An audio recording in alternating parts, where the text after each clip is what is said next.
Okay, I'm going to show you two clips and I want you to guess what I'm trying to imply.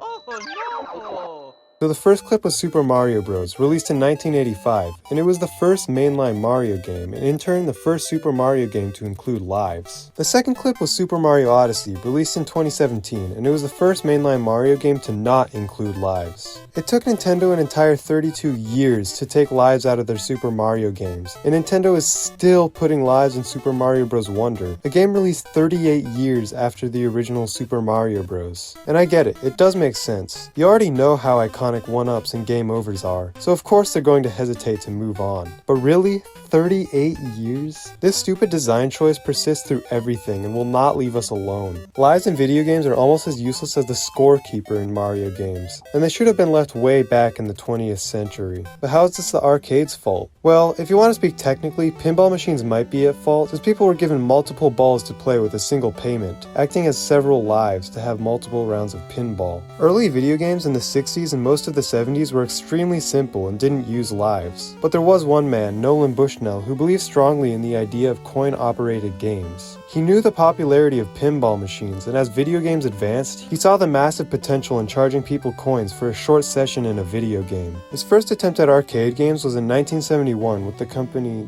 Nutting Associates, and it was called Computer Space, but it was a failure since nobody really understood it and it was way too difficult. But he still believed in this concept, and he co-founded the company Atari in 1972, releasing Pong, which became a massive hit as both an arcade game and a home game. Pong was extremely innovative, but it still didn't have any live system. It was just playing a virtual tennis game until someone won. The standard for a while was for arcade games to have a timer, which would end your turn when the timer ran out. This worked alright for what it was, but it definitely had its flaws. This is because there's always sort of an unsatisfying feeling when you get cut off.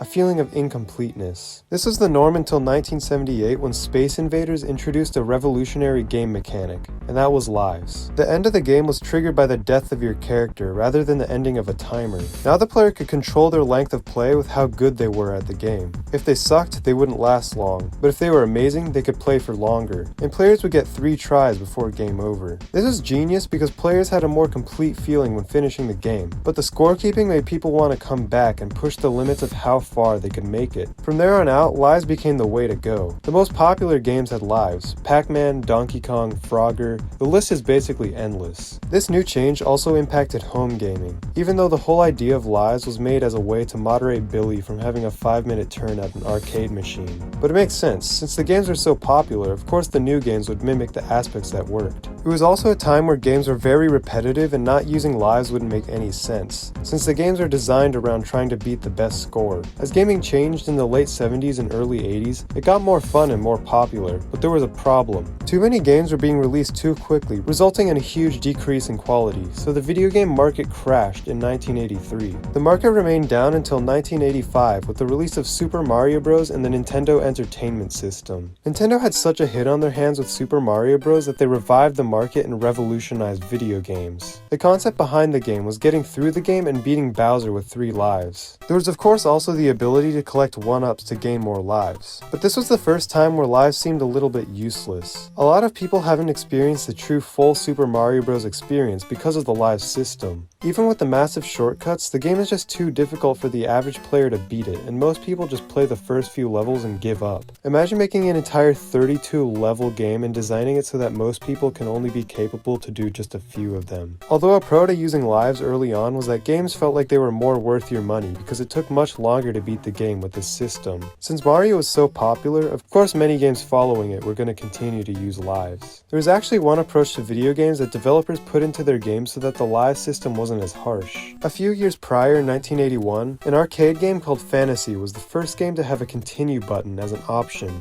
This button allowed people to input more money into the machine to get another chance at the game but start off where they died. This was smart because people would have more of an incentive to keep playing the game and pay more money. The continue button also eventually helped console gaming, as people at home would have more of a chance to play more than one or a few levels. This feature was used in many games like Contra, where you could continue 3 times before being put at the beginning of the game again. A massive amount of NES games used the same system as Mario. In the next console generation, the influence of the lives mechanic became much more watered down. Super Mario World for the SNES, for example, example, had a continue option which would put you back at your save points, rather than the game taking the player all the way back to the beginning. Save points were earned by clearing levels like castles and ghost houses. It was similar for Rareware's Donkey Kong Country, which had save points every few levels. The new big game Sonic the Hedgehog on the Sega Genesis wasn't as kind, but it still allowed you to earn continues from special stages. Sonic 2 was the same way, but Sonic 3 allowed players to save the game. By this time, it had become clear that games were getting longer and more forgiving. Developers were focusing more on the experience and less on the challenge, so most games were abandoning this arcade game mechanic, and the ones that were keeping it were dumbing it down. Lives had become more of a way to add extra challenge to the games, rather than make the entire game center around them. Developers weren't just making arcade games that could be played at home. They realized that home gaming was where it's at, and home games should be designed for better home gaming, of course. This trend continued into the 3D era. Super Mario 64, the game which was considered to have set a standard for 3D games, continued to use lives, but they mattered even less than before. A game over takes you to the title screen and resets your progress to the last save, but the player can save every time Mario collects a star, so the game over doesn't really serve any purpose. Instead of kicking them out of the level they were just in, it forces you to the front of the castle after reselecting the save, making it more of an annoyance than adding an additional challenge to the game. The new N64 3D platformer Banjo-Kazooie was similar to Super Mario 64 in that it took the player to the title screen. Sonic 3D Blast went backwards and required you to earn continues and did not allow saving the game. Crash Bandicoot, the massive new PlayStation platformer, gave a little more stakes to lives by making the player return to the beginning of the level instead of returning to checkpoints. This made more sense for Crash since the game was significantly more linear than the open world experience found in games like Super Mario 64. Lives were additionally used as a gimmick for some games, like how GoldenEye 007 had a multiplayer mode called You Only Live Twice, where players were given 2 lives and had to outlive their opponent. As the years continued and gaming progressed further, lives remained pretty much out of the limelight besides surviving through mostly Mario and Sonic games. They were mainly there for familiarity at that point, and Nintendo and Sega developers were more than likely aware that the system had more than run its course for a long time. It's also possible that they kept them there because it creates a false sense of pressure on the player, making the player feel a little bit more cautious about dying.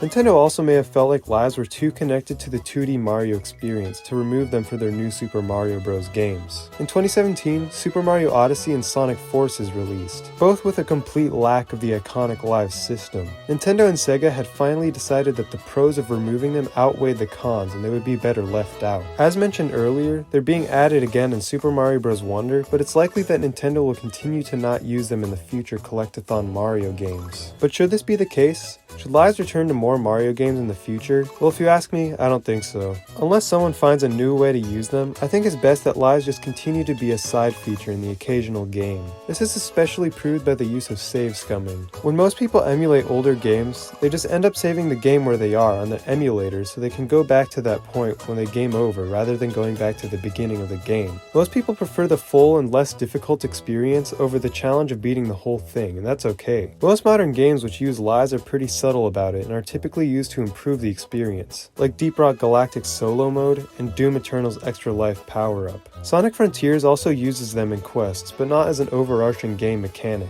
I definitely agree that there are plenty of valid areas to use lives in video games, but it's certainly good that they have faded out in the way they have. They serve their purpose in arcade games, and they usually just feel useless in most modern games. Okay, thank you for watching. See you next time.